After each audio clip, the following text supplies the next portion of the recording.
All right. My name is Eddie Gator, reporting live with Mr. Ray Lucas. How you doing today, sir? I'm doing good, Eddie. How are you? All right, I'm doing very well.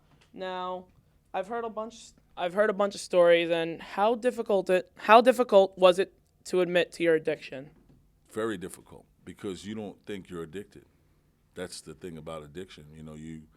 You think you have everybody fooled, you know what I'm saying? And you don't. The only person you have fooled is yourself. So admitting you have the problem is the first step in becoming cured of the problem. Okay.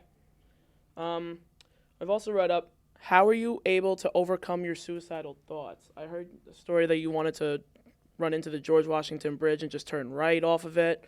So how are you able to overcome that thought? Well, first and foremost, once you get your addiction under control, you get your head better, and then you prioritize life. So for me, it was more or less, I wanted to be a great father and be a great husband, all of which I wasn't for 3 years.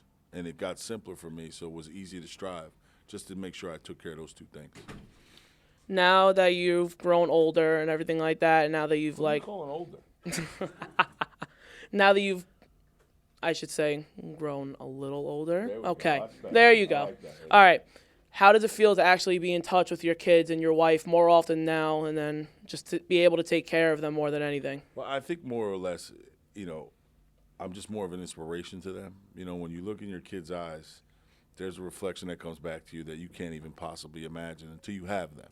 And I'm a survivor. I've always been a fighter for my whole life for everything I've gotten. So it wasn't too strange for me to have to fight against addiction to come out on the other side. But when you have your daughter's love and your wife still looks at you and, calls you her boo, everything's all good, Eddie. All right. All right, well, thank you, guys. I'd like to wrap this up. Thank you again, Mr. Ray Lucas. Pleasure, Eddie. All right, have a wonderful day. Back to you.